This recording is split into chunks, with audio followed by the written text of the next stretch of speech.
All right, hi guys. Welcome to my video, Genetic and Genomic Testing.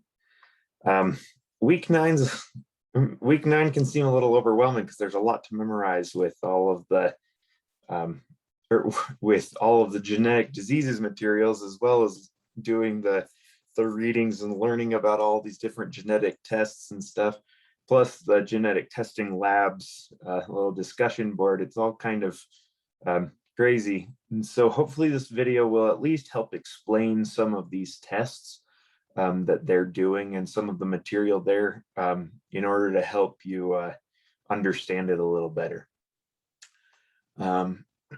So first off, the first thing to understand is the general categories of testing. There are different types of testing, and there are a couple of different ways that we categorize it. So one way that we categorize tests is the categories of diagnostic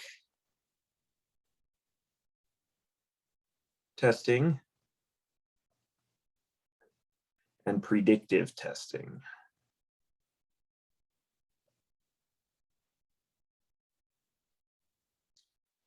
So diagnostic testing is any test that we do to determine that you have the disease.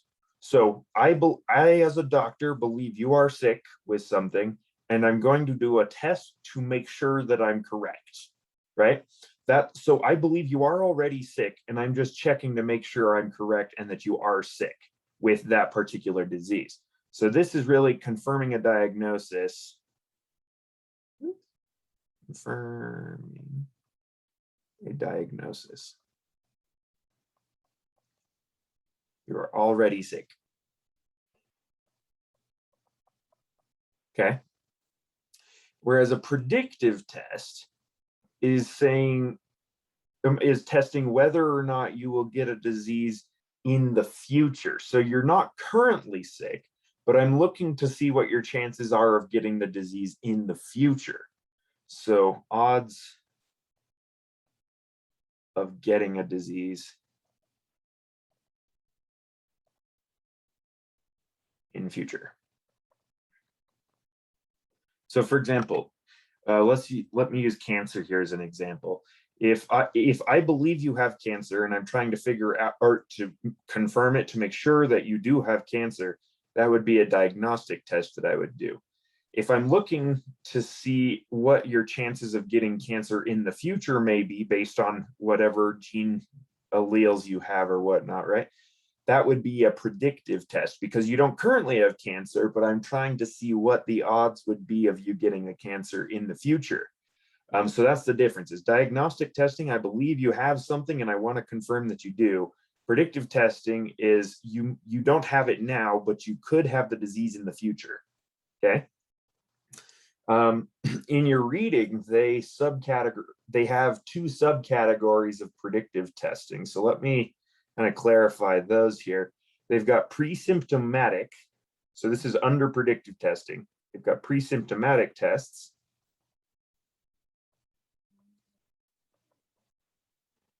And there are predispositional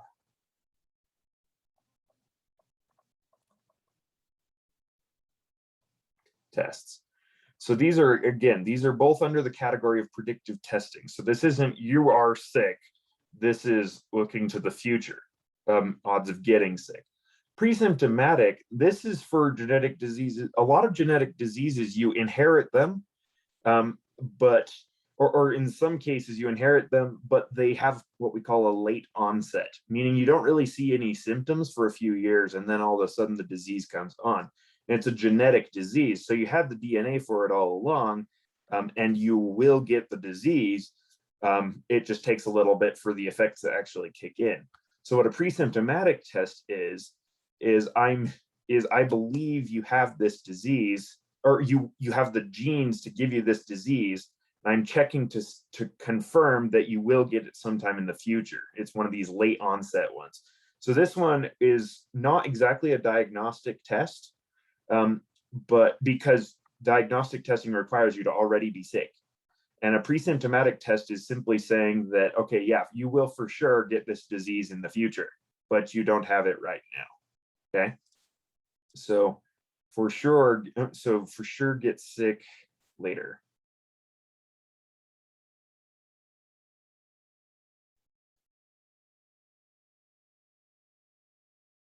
Whereas a predispositional test is more like my cancer one, where you're not sick right now, and you may or may not get sick later, but we're going to see what your chances are of getting sick later. So may or may not get sick later.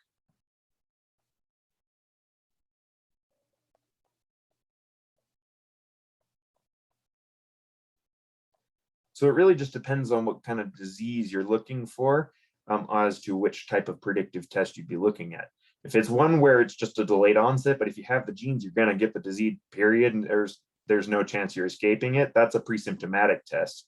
Whereas a predispositional test is, you could get the disease in the future, you could not. Let's go figure out what your chances of getting it in the future are. Okay, so that's two major categories there: diagnostic testing and predictive testing.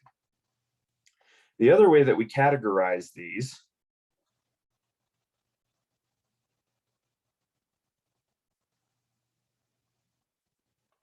is by breaking them down into three categories here, called molecular testing,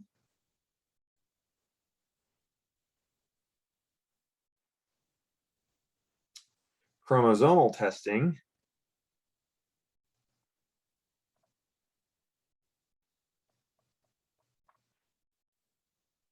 and biochemical testing. Chemical. Wow, I just cannot write today, guys. I am sorry. Biochemical testing. Okay. So molecular test. So this some of these categories can be a little difficult to understand, and they often get confused with each other. So I'm going to go through each of these categories and try to give you at least one example of a test that fits in each of these categories. And then we'll go and look at the actual tests themselves and see how each one works, okay? So molecular testing is testing that looks at your DNA sequence itself. So this is any test where I'm trying to determine if you have a disease by looking at the sequence of the gene or the sequence of your chromosome or something like that. This is a test that looks at DNA sequence.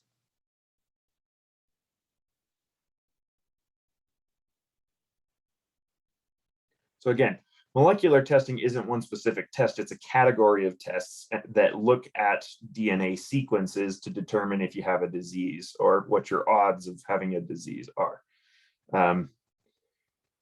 Chromosomal testing is one that looks at the structure of the chromosomes.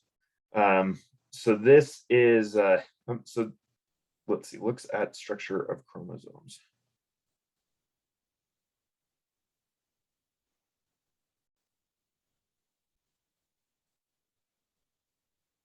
So for example, this one's like a karyotype.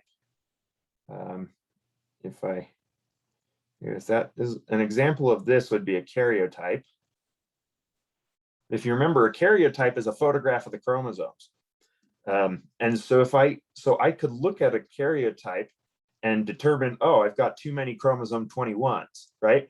Or I could look at a karyotype and say, oh, my chromosome broke in half, right? Or I've got a translocation or a deletion. Any of those chromosomal disorders that we learned about in week 8 would be detected by a chromosomal test, not a molecular test. So your molecular tests are for genetic diseases.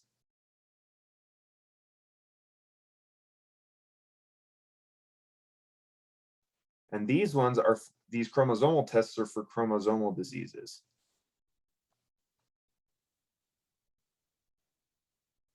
So yeah, again, the chromosomal ones we learned about in week 8, the genetic ones we're learning about in week 9.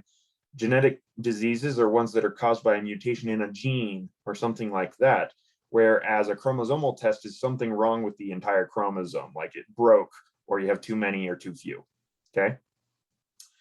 So yeah, a karyotype is one example. Maybe I should write my examples here in red. Karyotype. Okay, so that's an example of a chromosomal test. An example of a molecular test would be DNA sequencing.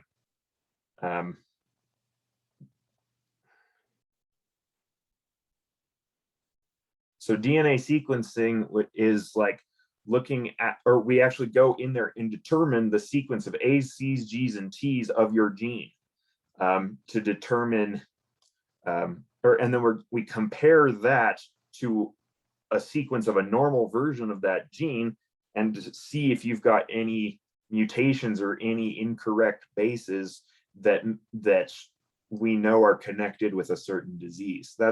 So that would be a molecular test example. And then, of course, the chromosomal test is a karyotype. And there are a couple of other examples there that we'll come back for. A biochemical test, so biochemical testing, not to be confused with molecular testing. This is a very common misunderstanding because they both sound like they're chemistry things, right? So not to be confused with molecular testing, a biochemical test is a test that looks at the effects of a gene. I like to think of it like that scriptural phrase, you shall know them by their fruits. The idea of this one is we know that genes build proteins and proteins do things in the body, right? So what biochemical testing is looking for is, rather than looking at the DNA to see if you have a disease, it's looking at either the proteins or the protein's products. We're looking to see the effects of a gene mutation. And if I know that, for example, for hemophilia, it's caused by a mutation in the F8 or F9 gene, right? And if I've got a mutation in the F8 gene, it will give me a messed up factor VIII protein, which won't clot my blood, right? So if I do a test called the coagulation test, and I determine that your blood isn't clotting, then I can assume your protein isn't doing its job, which then allows me to assume that the gene is messed up. So then I determined you had hemophilia, which is a genetic disorder, without ever touching your DNA, because I inferred the gene was messed up based on the fact that its fruits were messed up. Okay, so this looks at effects. So looks at proteins,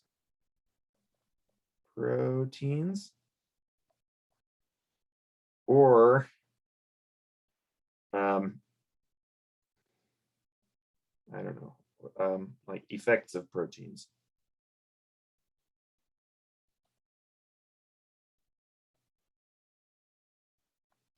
So yeah, so an example of this would be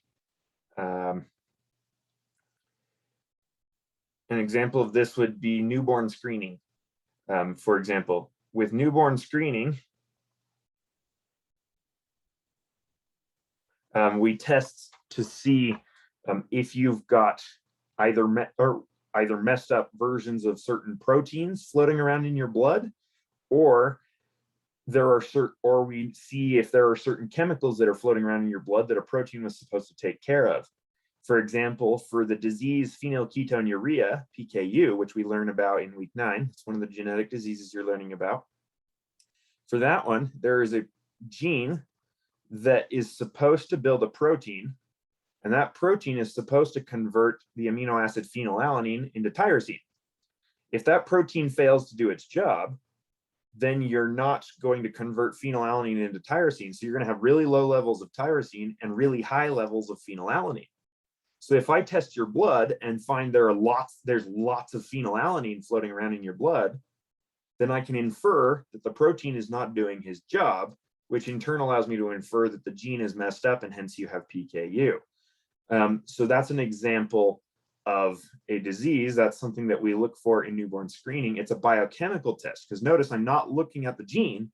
I'm looking at either a protein or what the protein was supposed to have, or the effects of that protein. If I notice that either the protein is messed up or that there's molecules floating around indicating that the protein is not doing its job, then that tells me the gene is messed up. So that's biochemical tests.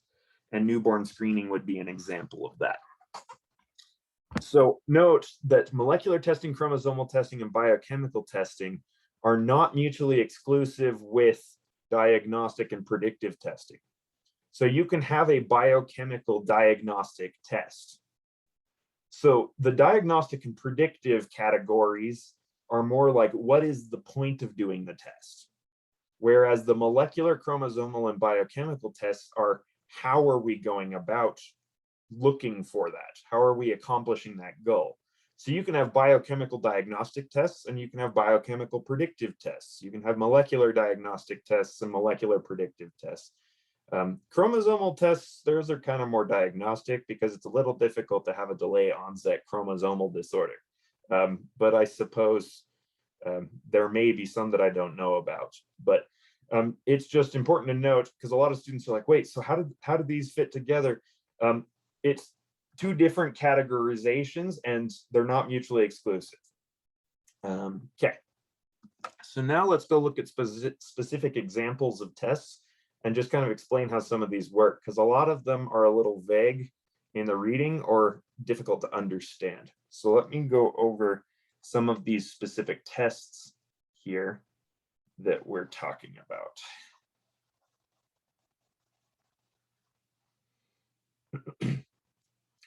Okay, so we've got newborn screening, for example.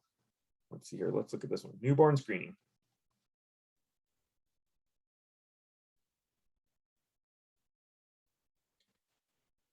So newborn screening is when when a baby is born, they go in and they prick their heel shortly after they're born and collect a bit of DNA or collect a bit of blood and dab it on some paper.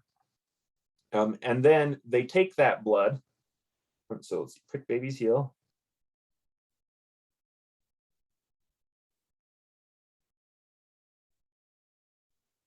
And take blood.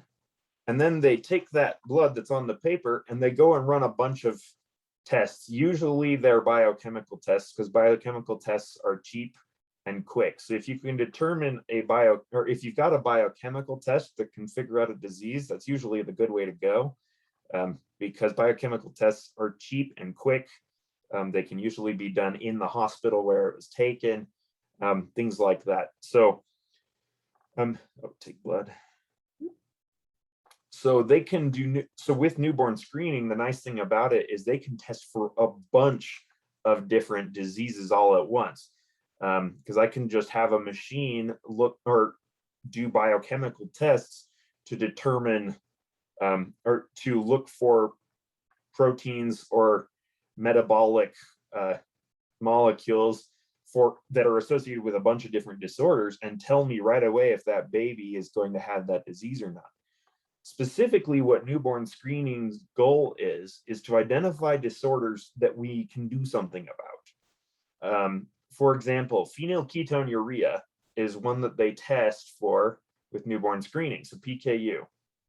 So an example here, PKU, because PKU is a metabolic disorder that if you eat phenylalanine, basically it's caused by having too much phenylalanine in your blood. Well, phenylalanine is an amino acid that you eat in your diet.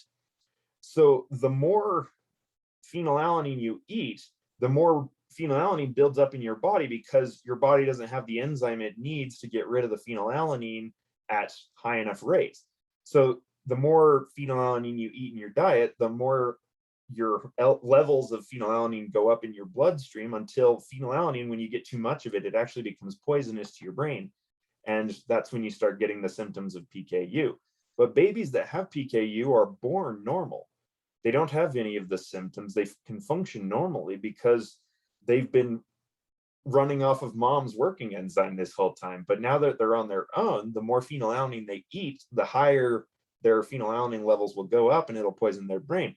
So if I can figure out they have PKU right away, I can put them on a special diet that limits the amount of phenylalanine that they eat so that their body can actually keep up with the phenylalanine levels, and it never gets up high enough to poison their brain, and they can live a perfect symptom-free life. But I need to pounce on it right away in order to prevent any damage from occurring. So that's why it's so critical to pounce on it with newborn screening, because the sooner I can find out you have PKU, the sooner I can get you on treatment, and the less the effects will be for the rest of your life. So there's an example of what newborn screening is designed to do. It's designed to look for diseases that we can treat, and the sooner you treat them, the better. Another example from this week's genetic ones that is chased by newborn screening is sickle cell disease. Sorry about that. Is chased by sickle cell disease. And now this one, it's taken me a little while to figure out why sickle cell disease would be on this, because they can't exactly fix sickle cell disease, but they can. But what they can do is, it seems when the cells go sickle, when they turn into that little half moon shape, they can damage blood vessel walls, and they cause a lot of pain. And near as I can tell, it seems like the more it happens, the more you get those sickle cells forming, the more painful it is as it goes over time, etc. So you accrue damage the more often you get the sickling events. And the sickling events are somewhat preventable. You just don't get in low oxygen situations, don't fly to high altitudes, don't exercise super heavy, etc. And so if we can find out you have sickle cell disease right off the bat, we can take measures to try and prevent those sickling events from happening very often. So that way you get less and less damage to your body over time. So there's another one that if we figure it out right away, we can pounce on it fast, hence why newborn screening would go for it. So newborn screening is designed to catch diseases that we can do something about fast. So diagnose treatable diseases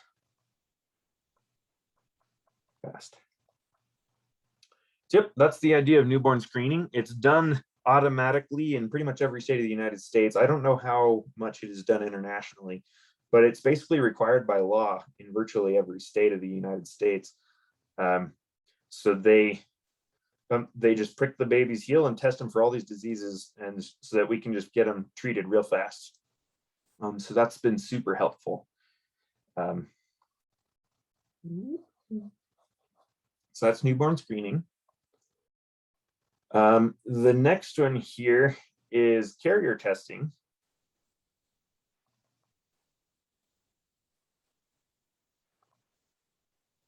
So carrier testing, the goal here is to determine if you're heterozygous for a recessive disease. So note, this only works if it's a recessive genetic disorder. Test for heterozygous individual with recessive diseases. Or sorry, for recessive alleles. Recessive diseases. Here we go. The reason for this is, the reason why it only works on recessive diseases is because if it's a dominant disease, I don't need to, you can't hide it, you're sick. And so I'm determining if you're sick, not a carrier. You're not a carrier if it's a dominant disease. You're a carrier if you have the allele, but you don't show it. And the only way you can have the allele but not show it is if you're heterozygous for a recessive allele. Or if you're heterozygous, meaning that you have a recessive allele, and if the recessive allele is a disease. Sorry, my brain is all over the place today. Hopefully I'm not making things worse. So you test for a heterozygous individual, and it's only for recessive diseases, not dominant diseases. And note that this isn't done on the baby, this is done on the parents. So carrier testing is done to give the parents peace of mind and stuff like that, because for if they've got the possibility of giving a disease to a child. Because if you're heterozygous, right, if both parents happen to be heterozygous and that's your disease allele right there, then neither of them would have the disease, right? Because the normal dominant allele would hide it, but they would have a 25% chance there, if this was an autosomal recessive disorder at least, they would have a 25% chance of giving the disease to their child. And they might want to know that. It may influence it may influence their decisions of whether they will have children or how many children they will have, or to help them prepare for the possibility of having a child with this recessive disease. And so finding out that the parent is a carrier, meaning that they're heterozygous, can help influence their decisions that way, and help them be prepared. So that's the whole goal there, is to determine if the parent is heterozygous. So this would work for example, you could do this for cystic fibrosis. That's an autosomal recessive disorder. This could work for sickle cell disease. That one is also an autosomal recessive disorder. It could work for, if you were testing mom, it could work for an X-linked one like Duchenne muscular dystrophy. That wouldn't really work on dad because dads can't be carriers for X-linked traits, but on mothers it could, because she could be X big R X little r and be a carrier for that disease. So really this carrier testing is designed to test parents, but only for recessive disorders. It wouldn't work for dominant ones. We don't need to do it for dominant ones, because then the parent would have it and we would know it. So yeah, that's carrier testing. And usually that's a blood test. And you could determine that would be more of a molecular test, that you would look at their actual DNA sequence to determine if they've got a mutated copy of the gene, for example, because the mutation that causes cystic fibrosis is very well known. And so we could look to see if you have that mutation on one of your two copies, and that would determine that you were a carrier. So that would be more of a molecular test. Let's see, what else am I missing? So karyotyping, fish, that's one that I missed. So this one is, they cover it briefly in the reading, but it's not very well explained. So this one, you kind of need a visual to see what's going on. So I'll draw it out here for you. But so it's called fluorescence in situ hybridization, which is usually abbreviated FISH, for obvious reasons, because it's a mouthful to remember and say. Fluorescence in situ hybridization. What we're doing here is I've got here's my little DNA strand here, okay? Well, DNA is usually too small to see, and sequencing, especially if you're trying to do big genes like the dystrophin gene for Duchenne muscular dystrophy is one of the biggest genes in the body. It's huge. And sequencing giant genes is really, really hard to do, and it gets expensive really fast, and it's not very quick. So while we can do sequencing, sometimes it's better to try and do something like this, which is fluorescence in situ hybridization. So what we've got, let's say here's my gene that I'm trying to test, okay? Gene. What we do is we make a little piece of DNA, kind of like a primer that we used in PCR. You remember in PCR where we made little DNA primers? They were just a single-stranded pieces of DNA that were designed to pair up with a certain spot on the DNA. And so we dumped that in there and they would pair up, etc. We're doing something similar here where I've made a little piece of DNA. This time, instead of calling it a primer, we're calling it a probe. But here's my little piece of DNA. And it's designed to pair up with some spot on the DNA. Like if I was interested in testing the sequence of this gene, I would design it to pair up with part of this gene here. Okay. And it would be usually the part that we look for where a certain mutation would happen that would give me the disease. So I'm looking at a piece of the gene to see if you have a certain mutation or duplications or deletions or things like that. And then on this DNA piece here, on this probe, we attach a protein that glows in the dark. It's called a fluorescent a fluorescent marker. And we attach it to this probe, so that way the probe glows in the dark. Because DNA is invisible, but a light bulb stuck to the probe is visible. You can see that. So then what we do is we stick this probe in the tube with the DNA. And if the probe is going to go and travel around the DNA, and if it finds a piece of DNA that it matches up with, then it's going to come down and stick to the DNA at that spot. And then what we do is we wash off we do like a little washing step that washes off any of the probes that haven't stuck to the DNA, okay? And then we look at this under a microscope. And for example, let's say this was the CF gene for cystic fibrosis. And I was trying to see if you have the mutation that causes cystic fibrosis. Well, if I look at this under the microscope and I've got two normal working versions of the cystic fibrosis gene, then I would see, here's my two copies of the chromosome that has the cystic fibrosis gene on it.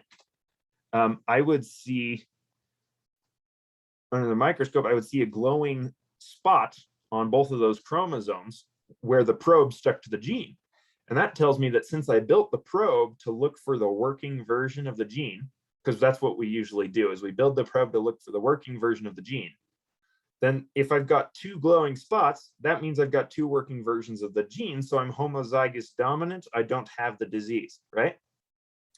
Well, if the probe doesn't find the sequence that it's looking for, if it doesn't match up, and the reason it wouldn't match up would be you have a mutation, so hence you've got the messed up version of the cystic fibrosis gene, then the probe won't stick to the DNA anywhere, right? It won't stick to that gene if it doesn't pair up with the gene. It doesn't match the sequence, so it won't stick. Then when I wash it off, the probe will go away, right? So then when I look at this thing under the microscope, if I have one mutated copy of the gene, then I would only see one stripe. And that's because the probe would only stick to the one normal version I have and not the other one. If I've got two messed up, so that would tell me I'm a carrier for this disease. And if I've got two messed up ones, then I wouldn't see any glow because the probe wouldn't stick anywhere because all of the cystic fibrosis genes are mutated, so they don't match the probe. So all the probe would get washed away and I wouldn't see any glow. And that tells me, oh, you probably got cystic fibrosis because both your genes are mutated. This can also be used. So in this description here, it's a molecular test because we're actually testing the DNA sequence itself. But you can also use FISH as a chromosomal test. For example, if I make my probe look for just a certain part of chromosome 21 that's rarely mutated, right? We're not looking for a gene. I'm just found a piece of chromosome 21 that's unique to chromosome 21 and not to any of the other chromosomes, okay? So I build my probe to look for a certain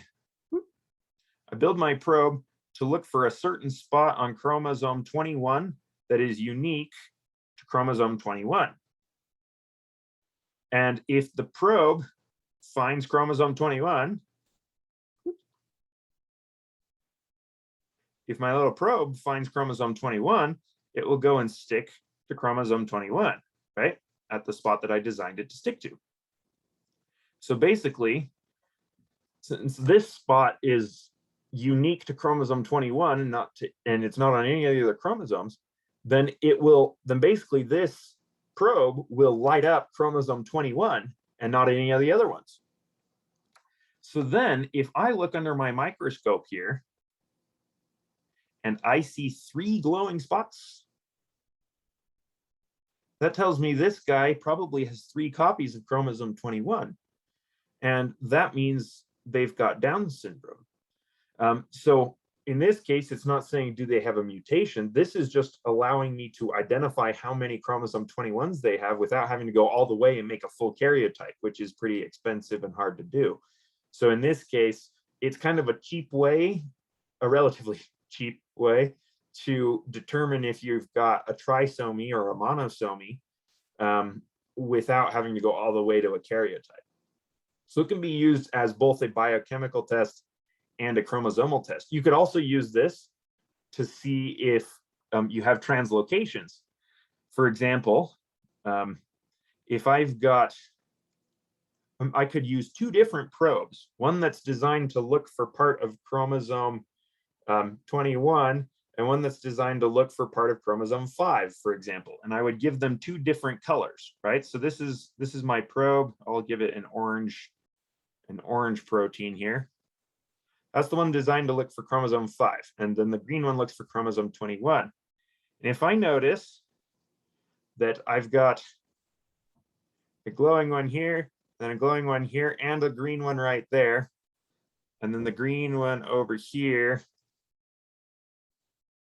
is missing, then I could say, wait a minute, there's an orange one and a green one together. That probably means that part of chromosome 21 went and joined chromosome 5 or vice versa. So that would tell me that I've got a translocation because both fluorescent probes stuck to the same chromosome, and that's not supposed to happen unless part of one chromosome is not where it's supposed to be. So yeah, there are lots of applications for fish. But hopefully that helps make fluorescence in situ hybridization more clear than the reading made it. So there's a couple of examples there of genetic tests. Let's go look at how we obtain the material for these tests in the first place. So I mean, there's blood testing, of course. I mean, you've got newborn screening where you prick their heel and you collect a bit of blood and you go and test that. That's one way you can collect it. But for prenatal testing, this is prenatal testing. Whoop.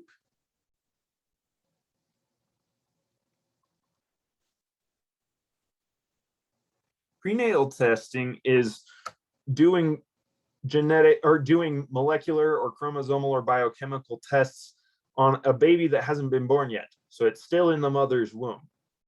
Now that makes it a little tricky because you can't exactly prick the heel of a baby that's inside of the womb, right? That's a little difficult to get to. But somehow you've got to obtain a sample of the patient's cells in order to get the DNA, in order to do a molecular test or et cetera like that, right? Usually these would be for molecular tests, but you could do it for or chromosomal ones. But I suppose it's possible to do a biochemical one as well. It would just be a little more tricky.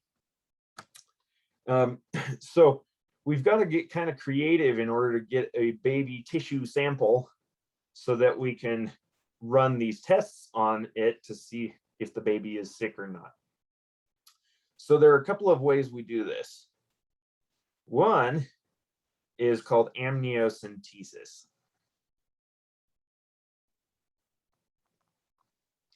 So this is how amniocentesis works. So if this is my mother here, they're pregnant, right? They've got their leg right there. So here's the inside of the womb right here.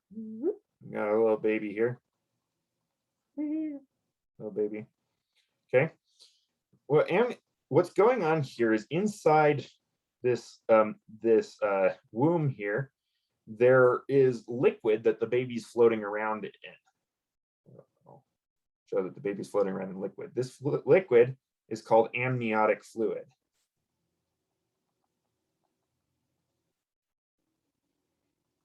If you've ever heard the term "my water broke" or something like that when mothers are about to give birth, that's what that means is when the sac that's holding the baby and all this amniotic fluid breaks open, and all that amniotic fluid flows out. That's the water in the phrase "my water broke."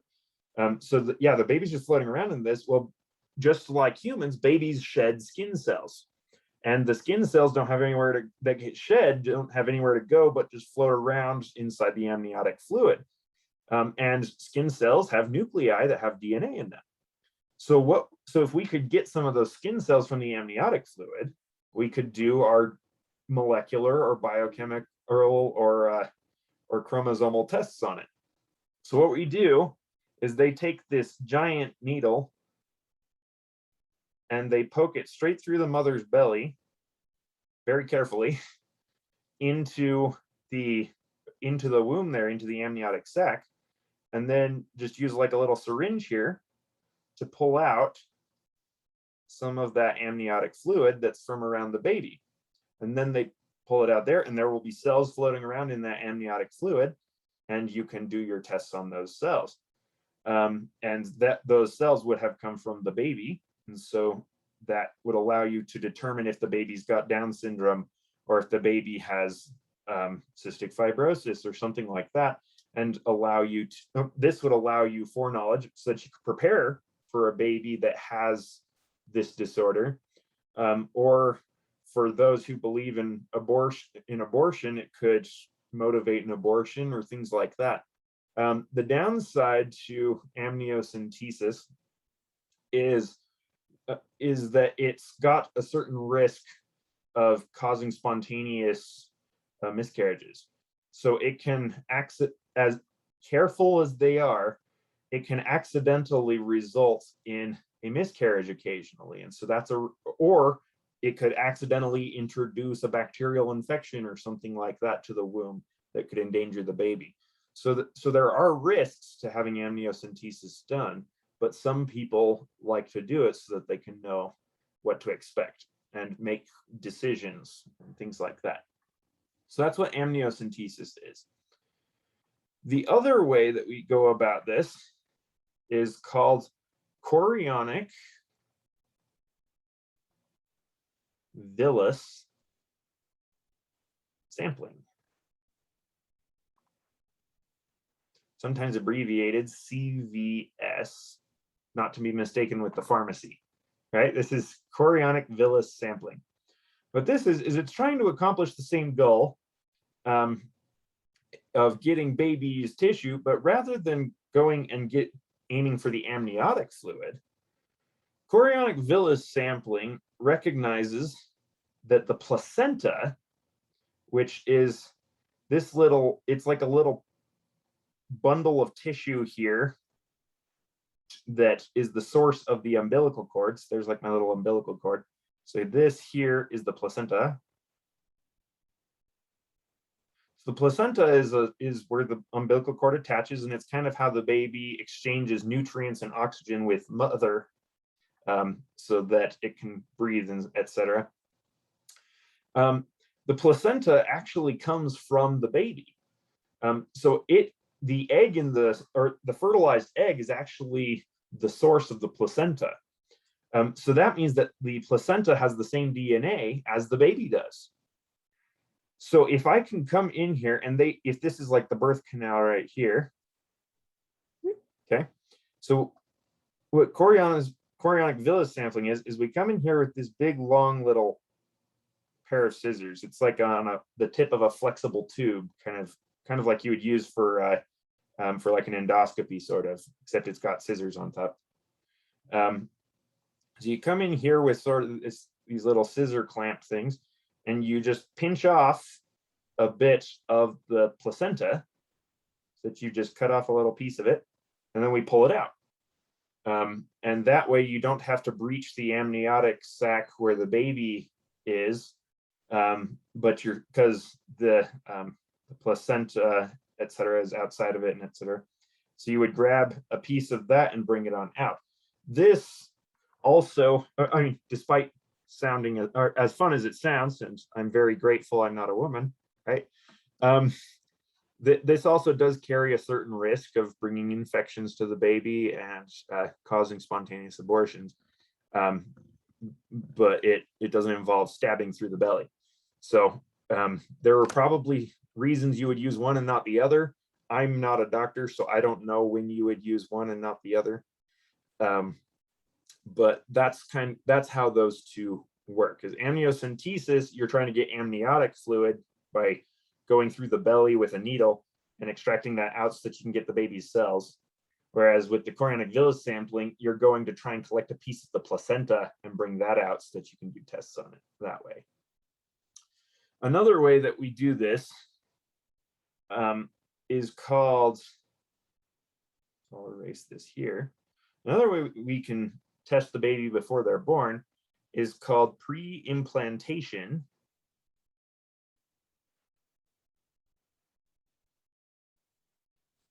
Genetic diagnosis, or PGD. So PGD is something that you would do in conjunction with in vitro fertilization.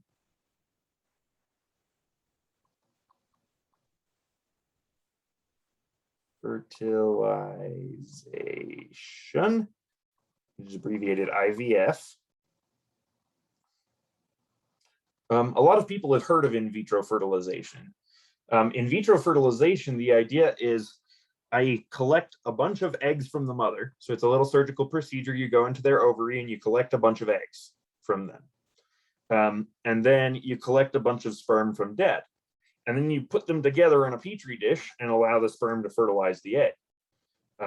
Or in some cases, you kind of have to help the sperm out using chemicals and stuff like that to get the sperm into the egg. This is especially useful for couples that have a hard time getting pregnant. So we can encourage the sperm to fertilize the egg by putting them in a controlled environment outside the body where we can help the sperm get into the egg a little easier than they can in the body. And then the idea is you let those fertilized eggs grow up a little bit so that you've got a bundle of cells, and then you can collect 1 or 2 cells off of each bundle and do molecular and chromosomal tests on them those cells that you've collected to determine if they have those diseases. So basically, because remember, I just realized I should probably be drawing this out. So if this is like my little fertilized egg cell, after a little bit it divides, and then it divides and divides, and right, this happens normally in the body, and you come out with a flower, yay, and then it keeps going, and you come out with a baby over time, right? This implants in the uterus wall, and you come out with a baby after 9 months. Well, so we fertilize it, and so we've got a couple of these eggs and we're letting them start dividing this first couple of times on our little petri dish and our little plate in the lab. And then we're going to come in here and we're just going to clip off 1 or 2 cells from each bundle so that we've got a couple of cells from each one. And then we can go and run our tests. And if we figure out, oh, well, this one has 3 copies of chromosome 21, they've got this little bundle here would have Down syndrome. If that becomes a baby, it'll have Down syndrome. Whereas this bundle, we don't see anything wrong with the cells that are in this bundle. So then what they would do is they would take the bundles or they would take 2 or 3 of the bundles that look normal, and they would go back in and surgically implant them on the uterus wall and hope one of them works. And ta-da, you have a baby, or 2 or 3, depending on if all of them work, right? But the risk behind this is it may not work at all. And so you could have just spent a lot of money because it's expensive to get in vitro fertilization. You could have spent a lot of money and not gotten any baby anyway, or you could wind up with 3, and then you got to figure out what to do with that, right?